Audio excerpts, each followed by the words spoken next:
wicked flee, though no one pursues, but the righteous are as bold as a lion. Proverbs 28:1. There's a peculiar terror that grips a man when he's built a life of deceit. You can see it in the way he walks, too fast, too furtive.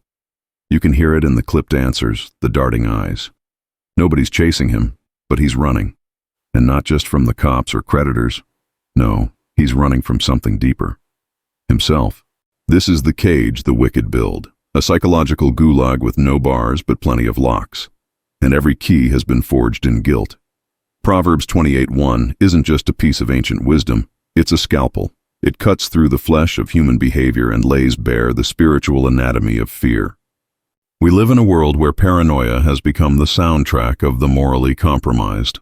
Every phone is a spy, every friend is a foe, every quiet room is screaming at them with judgment. It's no wonder the wicked flee. Their conscience has become their warden. Look no further than the modern political machine, corruption cloaked in charisma. Men and women so steeped in deception they flinch at shadows. They armor themselves in power but are spiritually naked, nervous wrecks tiptoeing through a minefield of their own making. Power doesn't buy peace when your soul is up for auction. Hollywood serves us similar cautionary tales, albeit with better lighting. The mobster with money, women and houses, but who can't sleep without a gun under his pillow.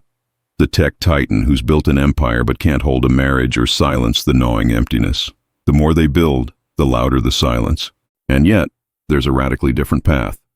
A countercultural power that doesn't strut, doesn't flex, but stands. Bold, silent, righteous, enter the lion. The righteous man is not righteous because he's perfect. He's righteous because he's aligned with God, with truth, with discipline, with purpose. He's not watching his back because he knows who's watching over him. To live righteously is to walk in light, and light has no fear of being exposed. The righteous don't need to run, they don't need to hide. And that boldness? That's not arrogance, that's freedom. A rare kind of confidence that comes not from self-delusion, but from submission to God, to virtue, to justice. Even the Stoics understood this. Marcus Aurelius, Epictetus, ancient philosophers, yes, but they grasped a fragment of divine truth. The good man fears nothing because he has nothing to fear. He lives in alignment with Logos, what we as Christians recognize as the Word, Christ Himself. The boldness of the righteous is not a volume dial. It's not about how loudly you proclaim your faith or how many scriptures you quote on social media. It's about presence, stillness, integrity. You become unshakable because you're anchored to the rock, not the shifting sands of moral relativism.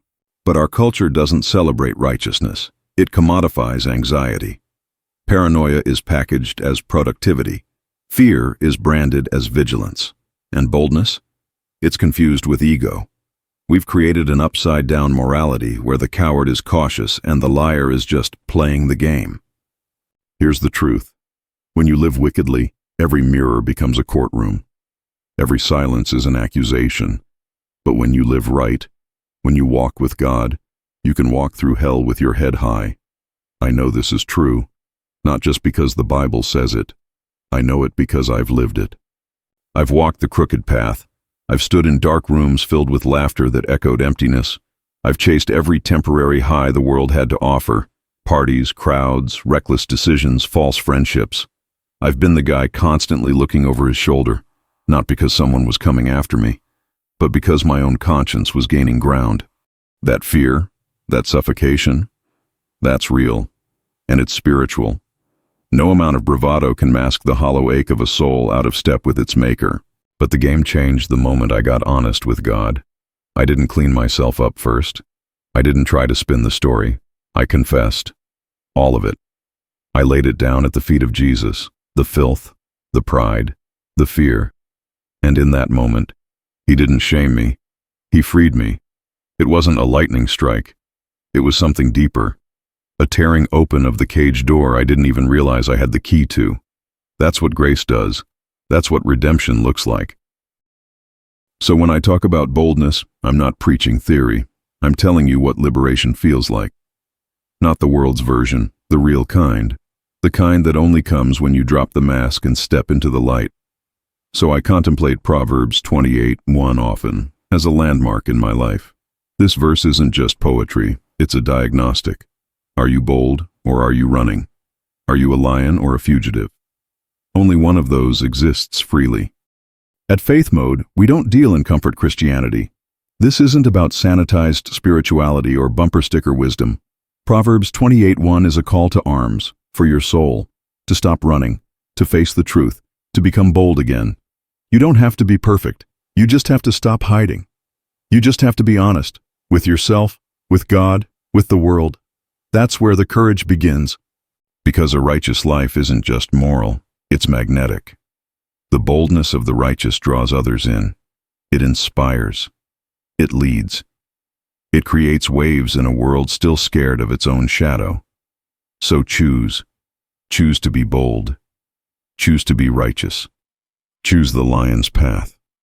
Because the wind will howl and the wicked will flee. But you'll walk right through it, unafraid. Are you ready to live boldly and rep your faith without fear?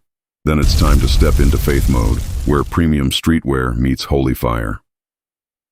faithmode.com